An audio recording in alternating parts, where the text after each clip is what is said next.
Let's see, I might hold this guy.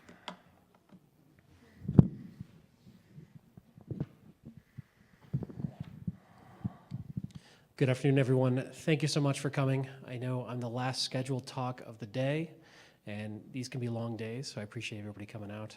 I also want to thank Edgar for having me down. This is my first time in Columbia, and it's amazing. I really, really like it here, so I'm hoping to come back if he'll have me. So thank you, guys. My name is Andrew Kalat, as he mentioned.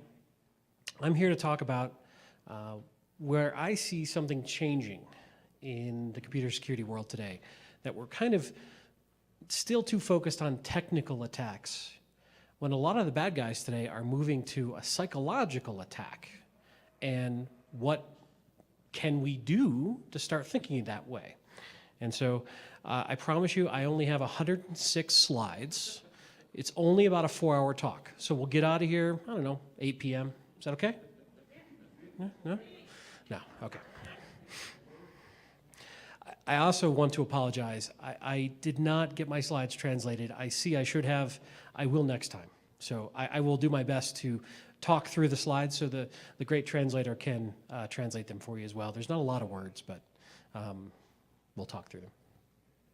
So I have been in industry for about 20 years. I've worked in many different roles, whether it be security consulting, security engineering, security sales. Currently, I manage a team helping secure a bank. So I've done a lot of different things. And as Jerry mentioned in his talk yesterday, if you heard that, I co-host with him a defensive security podcast. And as part of that show, we take a look at recent security events and dissect them and talk about them and try to give some analysis. So between those two roles, I like to think that I have a pretty good view on what's going on, or at least my view of it. And what I see happening is that we've got this shift going on, and I'll talk to you about that. The bad guys, the attackers, the bad actors, traditionally, they came after our technical controls, our edges, our perimeter networks. They looked for vulnerabilities. They looked for holes in our environment, and they attacked us technically. They tried to find a way to get through our firewalls. They tried to find a way to get through our web servers, and they still do that. But in the past, that was their primary motivation, and I think that's where most of our defenses lied. We got pretty good at defending against that. We got pretty good at running firewalls. We got pretty good at running web servers and other services on the edge. And so the bad guys, being who they are, continually adapt. And what I want to talk about is it's certainly not the only way, but I think a lot of the attackers have shifted over to coming after us psychologically rather than technically, coming after us as people as the beginning of their technical attacks. But most of our budget and our time and our energy is still built around this technical defense model. And I certainly don't think we should move away from that. But I think it bears some thinking around some of the psychological aspects that I don't think we as an industry do a good job talking about or teaching our people about or really thinking about today. So I'm hoping this talk gives some examples of that. I'm hoping it gives you some ideas to take back to your organization and maybe helps a little bit as I see things going forward. So as I was saying, most of our budgets, most of our compliance, most of our audits, most of our best practices are around fixing technical weaknesses. How well do we find vulnerabilities and patch them? How well do we find holes in our firewalls and close them? We run pen tests where people test our organization's technical controls. But we don't often test our people in the same way. And one thing that we have a problem with right now, I think, is that our information security vendors are often our avenue for education. Our account teams and our sales teams come to us and tell us about the problems. But typically that problem they're telling us about is geared towards what their solution can solve rather than necessarily the problem we have as a company, right? They come and say, I can solve problem X, Y, and Z, and that's your problem. Well, maybe that's not my problem, but that's the problem they can solve. So we have vendors out there pushing technology solutions. And I don't know how well this translates, but in the US, we call them blinky boxes. Will solve all your problems. Buy a blinky box and plug it in, and it'll solve whatever problem you have. But sometimes it's not that simple. Sometimes the technical controls or the blinky boxes or what the vendors want to sell us doesn't make the problem go away very easily. So some examples. I know this is a very wordy slide, so we'll talk through this, of where I see psychological attacks being the beginning of a more technical attack. Phishing is a great example of where we see some sort of malicious email coming in trying to get us to click on this. That's purely trying to get you to open that email or respond to that phone call. That's purely psychological. They want to trick you into doing it. Spear phishing is an even more advanced version of that. If I wanted to go after Mr. Rojas here, I would find out a lot about him. And I would go view his LinkedIn profile, and I would go view his history, and I would find out what business he's in. And then I would craft a very specific email, pretending perhaps I'm an interested business partner, but it has a malicious payload, or it has some sort of virus or worm that I would send to him. But I'm using his psychology to want to do business to get him to do what I want to do. Pretexting is something that we talk about, not very much, but it's, let's say, we'll pick on Edgar again, and I know his boss. Maybe I pretend I'm his boss, or I'm his HR department, or I'm his bill collector. And I call with that as a pretext. And again, getting him to do what I want to do. These are all very common techniques that are happening right now. Executive fraud is one that we've seen recently. This one's kind of interesting. The concept is that I want to take money out of your organization. So I find out all about your organization. I find out who your CEO is. I find out who your financial controller is. And then I make my email look like it's coming from the CEO, and I send it to your financial person. I say to that financial person, hey, I've got a really secret deal going on. I know this isn't my normal process, but I'm trying to buy this company in China. So I need you to send $14 million to this bank account and don't tell anybody about it. And it works. Because it's that they're taking over that authority figure role, and people follow authority figure. They're using our psychology against us. And it's causing problems. General social engineering. I don't know how often you guys have seen this, but at some of the big conferences, they have these social engineering challenges where people will be challenged to pick a target company and with a phone get as much information about that target company as they can. And it's stunning the amount of information they can get out of that target company with nothing, no preparation really. They can get everything, HR, lists of employees, org charts, key names. They can get passwords. They can call up the help desk and convince them that they're a user who lost their password. It's very effective. And it's something that we don't spend a lot of time, I think, thinking about. We know a lot about how to set up a vulnerability scanner. We don't think about this as much as I think we should. HR attacks is where, if I'm in human resources and I'm trying to hire somebody, I'm soliciting CVs or resumes from people in the world. My job may be to open that document and review their resume. So I already know that you've got to open my document. So if I embed nasty malware or macro viruses in that document, it's your job to open it. So I'm using your job against you to get you to do what I want to do.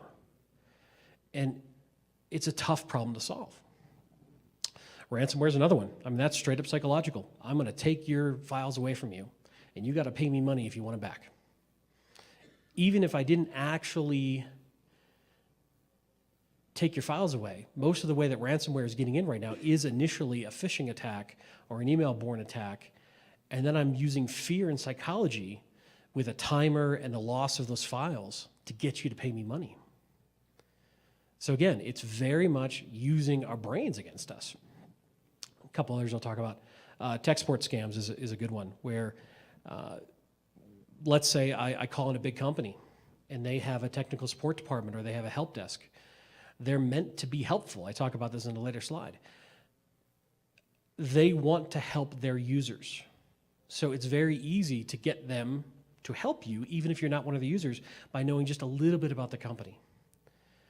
Because their incentive is to help and to set up access or what sort. So we've set up these systems to help our own employees that the bad guys then use against us, which makes it really hard. This is something that I don't know how prevalent it is down here, but I think it's fairly common. We tell people that security is everybody's job in the company. We tell people, everybody, no matter what your role is, you have to be part of our security team because we need your help. That's somewhat true, but I think it cuts into a problem that I don't think a lot of security people realize, which is that other people have their own job to do.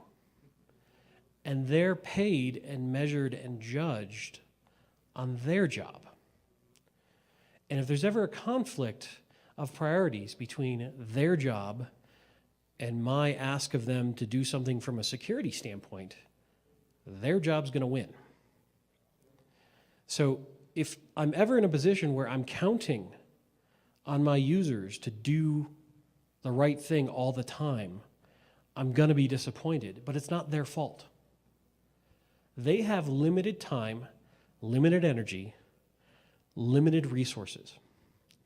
And at the end of the day, all of us do what we are judged upon, typically, in our job.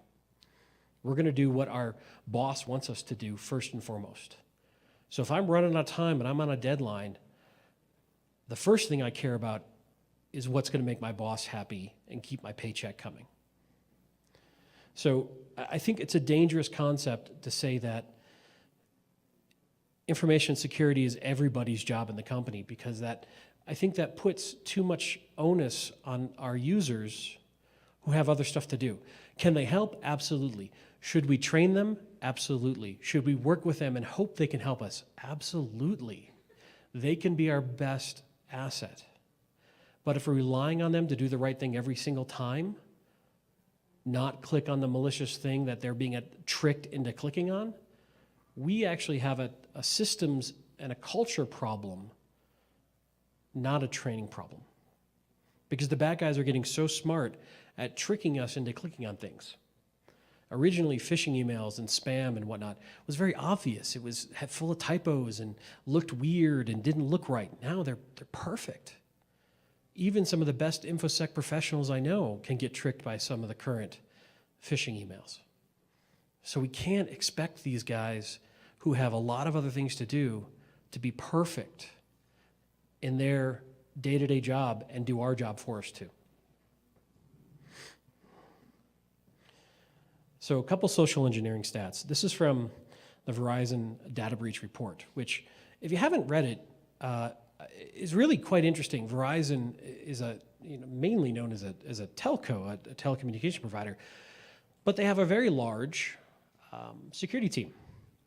And one of the things they put out is this annual report of thousands of breaches and lessons learned from these thousands of breaches.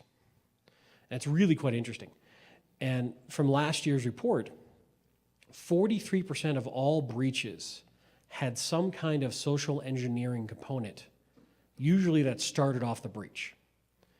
So somebody got a phishing email that loaded malware that let them in, or somebody pretended to be an employee to get in some way.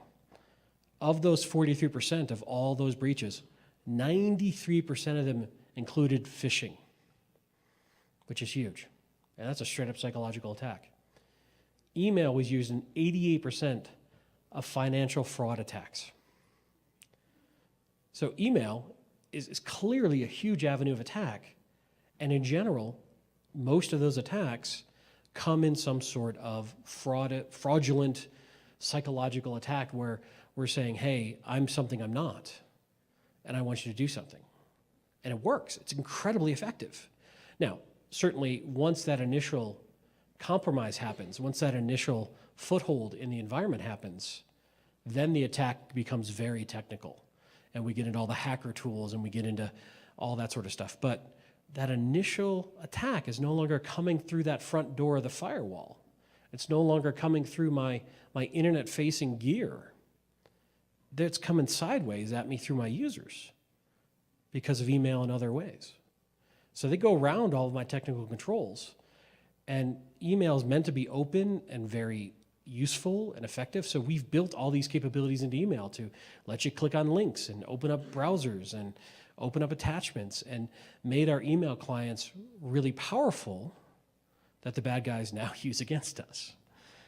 So our productivity tools become tools for the bad guys to get in. And of those phishing attacks, 28% were targeted phishing attacks, rather than just a broad send to every email I know in the company. You know, I'm picking on Edgar again. I'm going straight after him because, you know, he's got millions of dollars. I want him. He's never going to invite me back, are you? Millions of pesos. Oh, that changes things a little bit, doesn't it? I know. It's been a long day, guys. I know. More coffee. So I've mentioned this a couple times. The bad guys are starting to use our brains against us, and they're getting good at it. And they're starting to understand that our people in our companies have certain things they need to do for their job, whether it's transferring money, whether it's opening resumes to hire people, whether it's interacting with customers or being on a help desk to help users when they call in. That's what their job is. That's what they're paid for. They're built to do that. So now the bad guys go after those activities. It looks very normal for a bad guy to call into a help desk and say, hi, I'm Edgar from accounting and I lost my login. Can you reset it for me? That's a normal thing to deal with every day. But now it's a bad guy instead of Edgar. Well, I mean, Edgar might be a bad guy. Do we know? He might be. Yeah. We as humans in general are helpful. Culturally, we're taught that. We're taught to be nice. We're taught to be helpful. We're taught to hold the door for the person behind us. We're taught to try to help people if we can. And that's abused by the bad guys. Right? You know, let's say this is my employee badge when I come in at the day and I got to swipe it. There's somebody right behind me. Do I slam that door in their face so they can't come in and make them swipe? That's what I should do.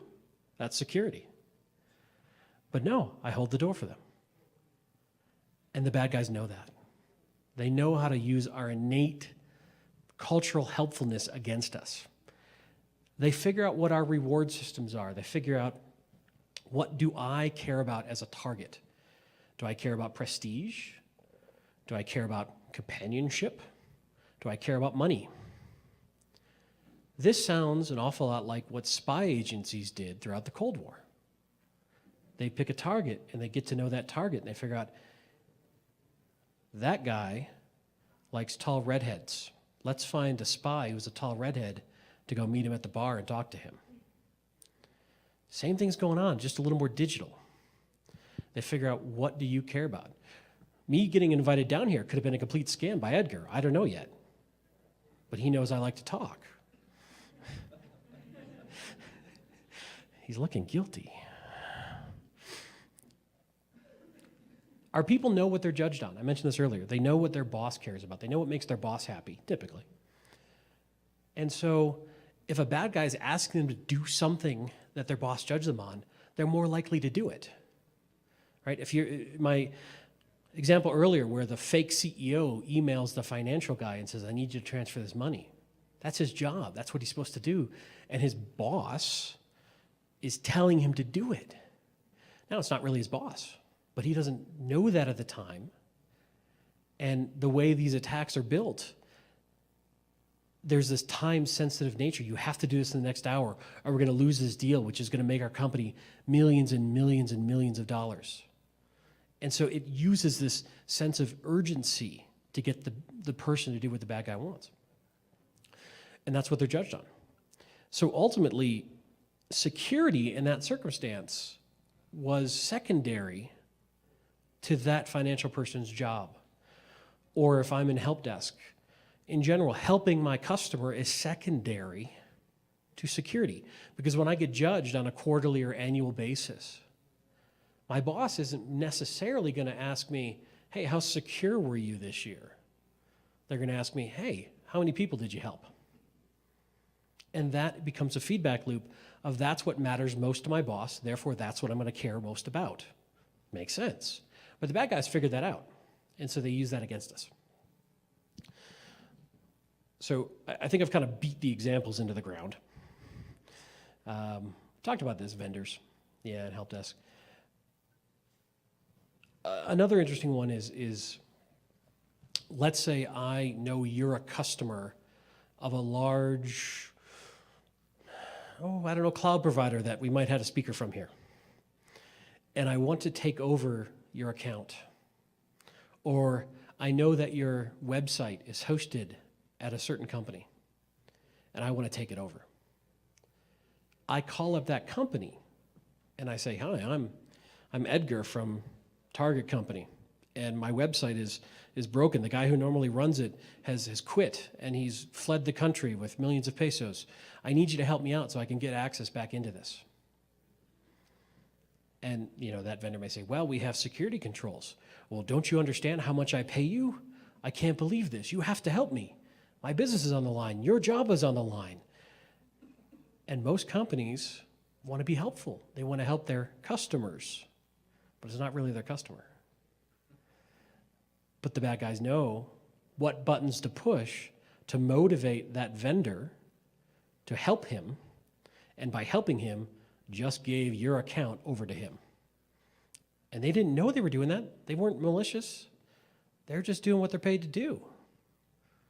So this is the sort of attacks we're seeing over and over again now. This beginning happens with cell phones right now.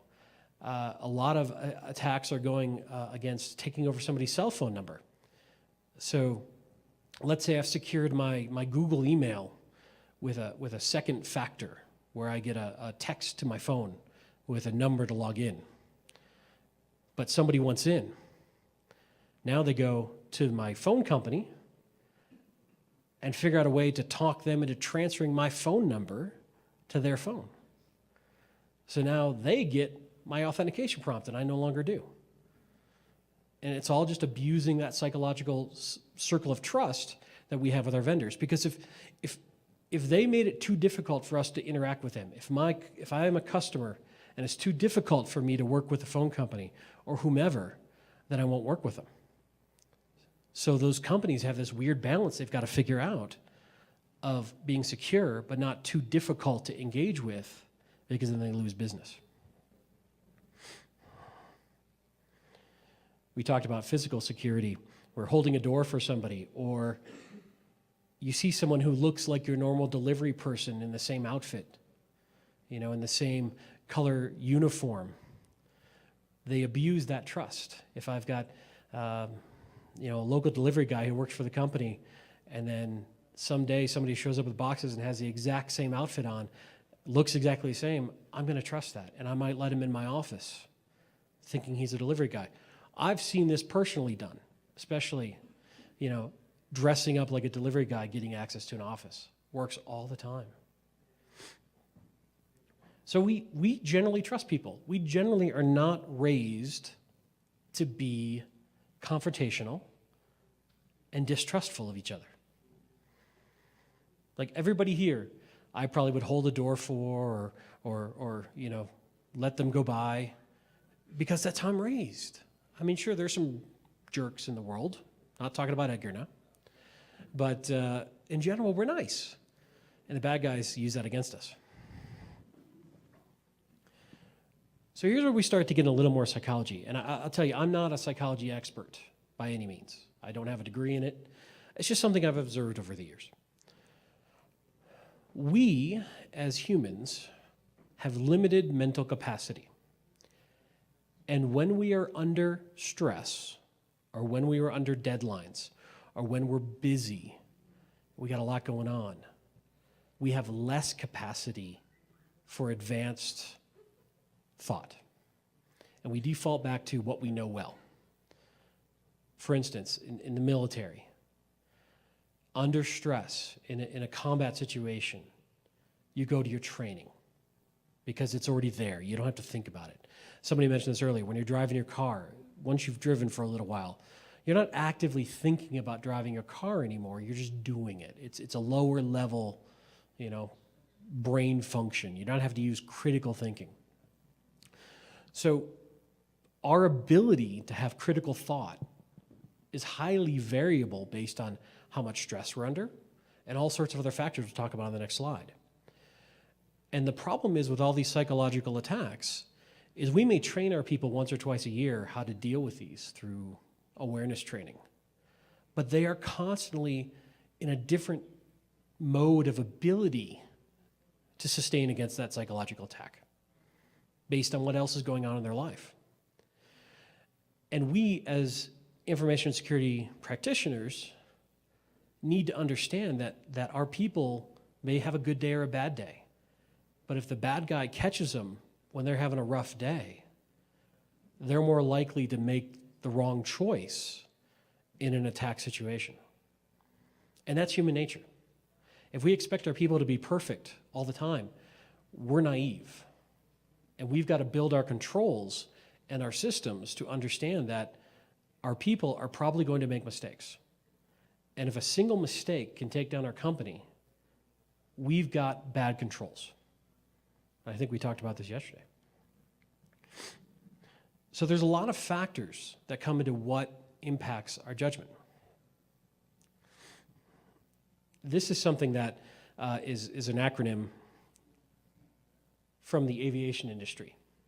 I'll talk through what this means, but the concept is there are a number of areas that most likely would impact a pilot's ability to safely fly an aircraft.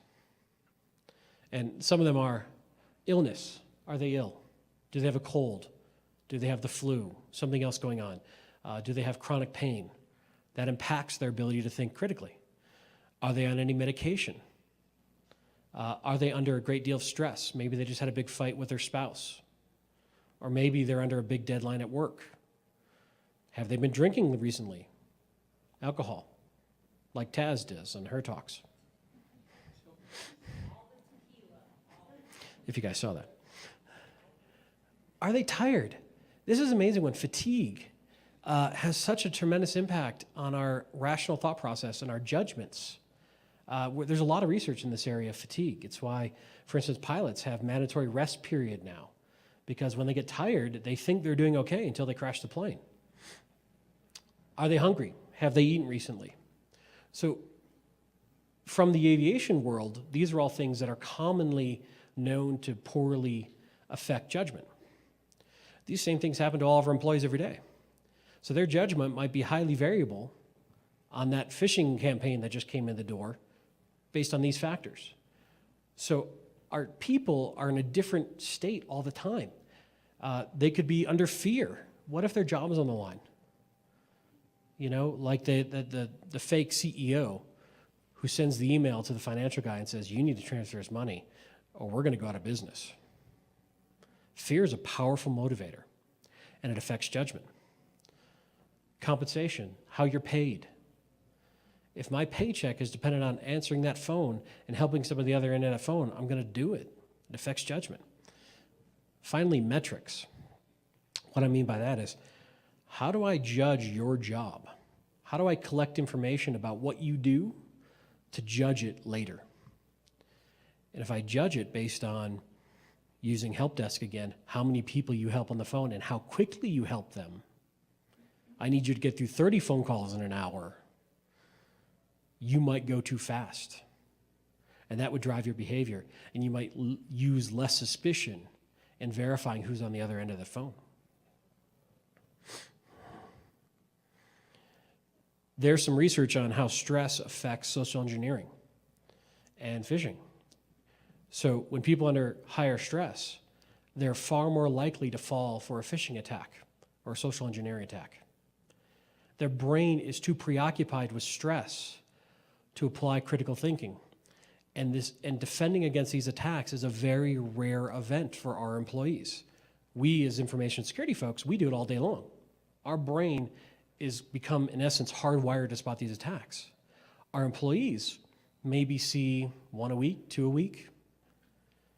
So they have to engage in their critical thought processes, a very slow, costly effort to spot them. But when they're under stress, it's much less likely. We found the time and day of the week impacts phishing success. Wednesdays, for some reason, are one of the big days for phishing success. Emails that come in early in the morning have a greater chance of phishing success. So what I'm getting at is we are not consistent as humans in spotting these things. And so annual training or once or twice a year telling somebody, hey, watch out for a phishing email, here's what you do about it, it's really not enough because the bad guys know that we as humans are very faulty in this area. So it's funny, we had this in a talk yesterday, which is the famous OODA loop, which was developed by a U.S. Air Force colonel, John Boyd. And when he developed it, it's observe, orient, decide, and act. And this applies when we're under a psychological attack. John Boyd developed it in terms of air combat, when two pilots are fighting against each other. And he figured out, or at least he posited, that if one pilot can get ahead of the other pilot's OODA loop, he could perform faster and win more in air combat. But this applies in so many different areas. We've got to observe what's going on, what's happening. And I really should have translated this slide. And orient and decide what to do. But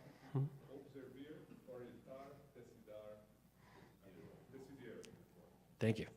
I should put you on mic. Yeah, he translated for me, and I would butcher the pronunciation, so I will not do this to your wonderful language. But this is what happens every time we get an email or we get a phone call or we get somebody following us through the door. And the more normal it looks, the less likely we are to go through this entire loop and spot something amiss. And this is what we're really asking our people to do, is every time something happens, do this properly. And it's tough to do. Where I'm building to is that we probably are not building enough technical controls and process and culture around these very critical areas to backstop our people. We're expecting too much of them. They can't be right every time against these very sophisticated psychological attacks. I'll give you a great example of some folks who are trained every day to fly planes. And every day their lives and the lives of their passengers depends on their correct decision making. There was a Northwest flight in Detroit, Michigan that took off and crashed right after takeoff. And everybody aboard but one little baby was killed. The captain of that flight had 31 years with Northwest Airlines. The first officer had 8 years. These guys, all they do all day long is fly planes. And they had extensive time in that model of aircraft. So this is their job every day, is to fly that plane and fly properly. What happened that caused that crash is while they were taxiing for takeoff, they were distracted. And they missed a key setting for the flaps on the plane because of that distraction. And the plane couldn't climb properly and crashed. Now these guys, their lives depend on it, and they had a judgment lapse for something they do every single day. So for us as InfoSec practitioners to expect our people who work in sales and production and human resources and every other place in the company who don't do IT security every day to get it right every single time, I think is a lot to ask.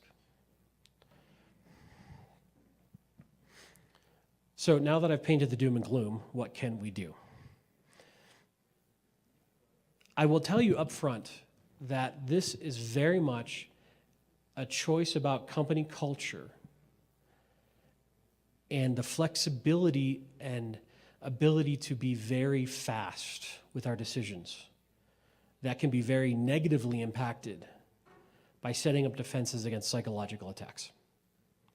So there's no perfect solution here. There's a trade-off between how nimble can I be as a company versus how secure am I, right? So let's take a door, coming through a door. I can let a lot of people through if I keep the door open. But if I close it every time and I force you to present your badge, it slows people down. But that's a choice. That's a trade-off.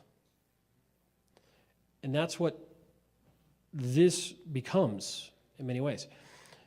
The ease of business, the flexibility, the ability for my staff to make decisions with situations they've never seen before so they can facilitate helping their customers is at odds with psychological attacks. And I need to make that choice. If I take away flexibility and control of my people, it may impact my customer service. It may impact my people's ability to do their job well. So there's no right answer on that. You've got to figure that out for your own company. But the one thing I will say is we cannot blame our users when they make a mistake and they fall for a psychological attack. It's not really their fault, right? These are experts at manipulating people. We can do our best to help them not fall for it, but if they do, we have to assume it's going to happen. Especially a larger company, there's going to be some percentage of my population that's likely going to fall for it because they're having a bad day or one of those other factors we talked about. Or Edgar walks in and distracts them while they try and give a talk. I don't know, something's going to happen. And they're going to make a mistake. And we have a smart adversary who's depending on that and knows how to make that happen. So I think we need to be fair to our users who are not information security professionals that they're likely to get caught up in one of this. And our job is to assume they're going to fall for it. Try to give them the best training we can and make them aware of these types of attacks. But we really have to back them up with process and procedure built around understanding these types of attacks happen for the really critical natures of our business. I'll give you an example. We were talking earlier about the financial guy who got the email from his fake boss to send the money. That's not the procedure. He was asked to do something outside the procedure, but that fake email said it was really important, it was really urgent, and a big business deal was dependent upon it, and they really needed to get this done. So his boss was saying, you can ignore our procedure. I'm giving you permission to ignore our procedure because of the time-sensitive nature of this deal. Well, a defense against that is, sir, I understand your request. However, this is not our process. And I'm not allowed to deviate from our process without doing some extra checks. And I need to, you wouldn't necessarily respond to the bad guy, but your process might be pick up the phone and call 3 officers of the company to verify this request before doing it. Now, that's going to slow your business down, right? You have less flexibility.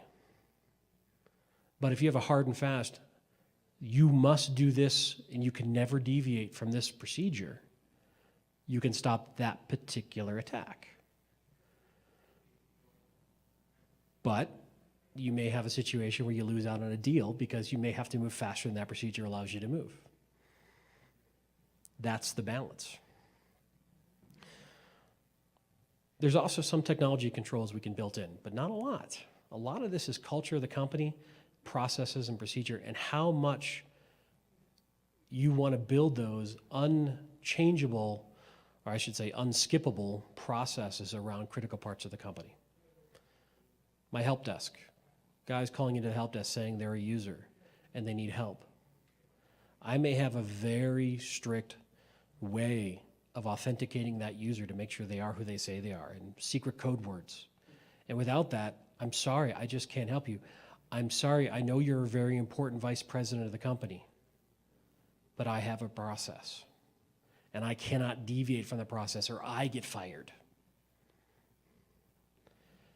Now that vice president might be a real vice president and he might be really upset that you can't help him get access while he's on the road and he's lost his laptop. But it also might be a bad guy pretending they're that vice president. That's a trade-off you've got to make. We have to realize that users will be victims. It's not their fault. The bad guys are smart. We have to look at how we've set up our business cultures and our reward systems to enable this sort of attack. In other words, my help desk, if I measure them and how many people they help per hour, I'm helping a lot of people, but I'm also taking away their time to potentially verify who they're talking to. That's a business trade-off. As best we can, we want to take an individual human's judgment out of the equation for very critical or very risky or very impactful decisions. If I can get at least one other person to look at the situation and agree, I have much less of a chance of falling for a psychological attack because I got a fresh set of eyes. Doesn't mean it wouldn't happen, but it's rare. Financial attack. If that financial guy calls somebody else who should know about this deal to run this by them, less likely to transfer that money to China to never be seen again. And where we can, we want to back up individual judgment with technology and strict procedure where appropriate. And when I say where appropriate, when I throw a strict procedure around something, I take away a whole lot of flexibility and I slow down business dramatically, which can hurt my bottom line. But it also reduces my risk. And there's no one right answer to that. Every company has to make that own decision around certain processes. Maybe it's at a certain financial threshold. If somebody's asking to spend $1 million, maybe that takes a lot more process than spending $50.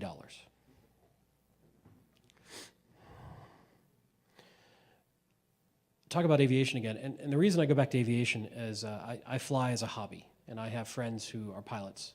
And the aviation industry, as a business, has wrestled with risk management for its entire career. And they've got a very mature risk management process.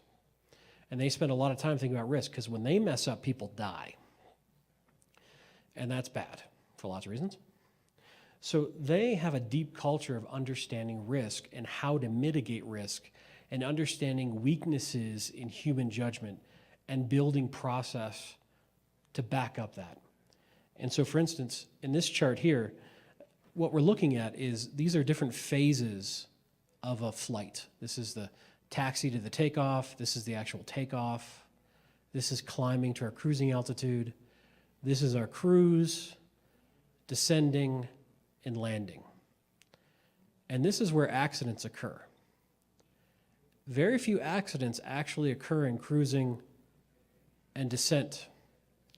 The vast majority, here we have 32% of accidents happen on taxi and takeoff and climb, and 47% happen on landing.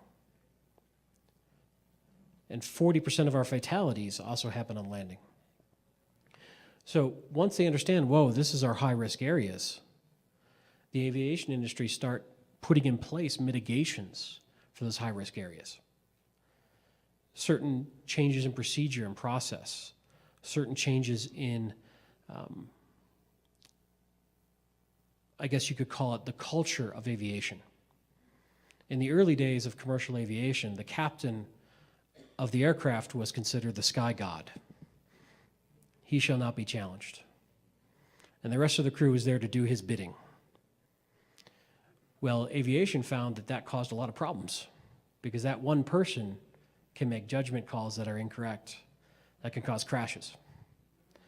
So what the aviation industry did was they adopted something called crew resource management. But what it ultimately meant was everybody in the cockpit is encouraged to speak up if they see something going wrong. And everybody in the cockpit is encouraged to listen very seriously and take that into consideration when somebody says you're doing something wrong. As well as a great deal of process around, hey, when we're landing, this is what this should look like the entire way, and everybody's cross-checking everybody, and if anything is wrong, stop the approach. Go around and figure it out and do it again. So another thing they do, and we talked a little about this, human factors, is really what the aviation industry and other industries call this entire concept we're talking about, is how humans are not this perfect working machine every time. They have all these variable things. They identify risky areas and make changes. So if we take that back to IT, let's say I'm adding a new server. That could be risky if I do it wrong. If I add a new website that's facing the internet, if I set that up wrong, that can cause me a lot of risk. I make a firewall change. If I make that firewall change incorrectly, if I'm deploying a new technology, how I set that technology up matters. So let's pick on my firewall guys for a minute. If their job every day is to make firewall changes, what am I doing to help them make sure that they make the right firewall change and they don't make a mistake, they don't make a typo, they don't have a lapse in judgment like every human will? If I'm expecting those guys who make the firewall changes to every day be perfect, I'm setting myself up for a failure. The more complex a task is, it quickly can grow beyond our memory's capability to handle it, right? Running this little clicker I can handle. If it had 60 buttons, I don't know that I could every day perfectly. I might hit the wrong button occasionally. But in IT, we expect our people to do this stuff off the top of their head without much help and be perfect every time. Yet when we're deploying technology or managing technology, it's incredibly complex. So how do we help them? Well, one thing we can do is use the concept of a checklist or a specific process that they can follow that takes their memory out of the equation. They go step 1, step 2, step 3, step 4, step 5. I've got an example in a bit. So we help them. We say, look, it's not that we don't think you're good at this. Just double check. Like that Northwest airline crew, if they had double checked that flap setting, they wouldn't have crashed. So we have to understand there's all these areas in IT and security that personal judgment comes into play. So we talk about the use of checklists around risky areas. One thing that was interesting too about aviation is they minimize distraction during critical phases of flight. They call it a sterile cockpit. So during takeoff and during landing, the pilots don't talk about anything else or think about anything else or worry about anything else except exactly what they're doing during that phase of flight. There's no ancillary conversation. There's no, hey, what should we have for lunch? How was your night last night? It's very focused. We in IT are terrible at being focused. We in IT are distracted all day long, every day. So one concept is, for really risky things, how do we minimize distraction?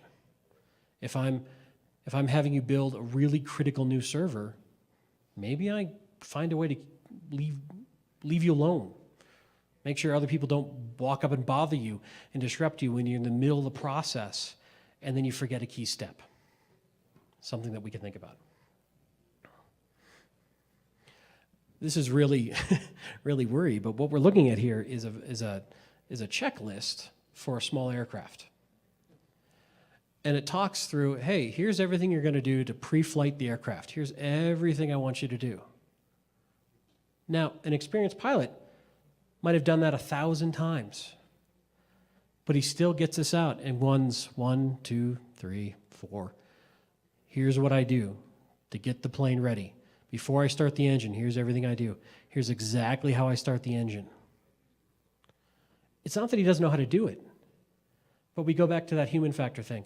We can get distracted. If we miss a critical step on flying a plane, getting it set up right, somebody could die. If we miss a critical step on setting up a server, maybe the bad guy breaks in. Here's another example. This is an emergency checklist.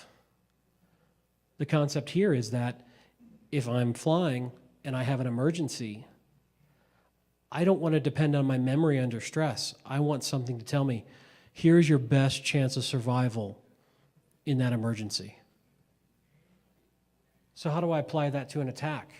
If I know I'm under attack, don't wing it, as they say. Don't make it up as you go. Have a plan ahead of time to take that sort of judgment in crisis under stress, which is very poor, out of the equation, and try to have thought through these things ahead of time. Can we anticipate everything? No. But we can try to anticipate a lot.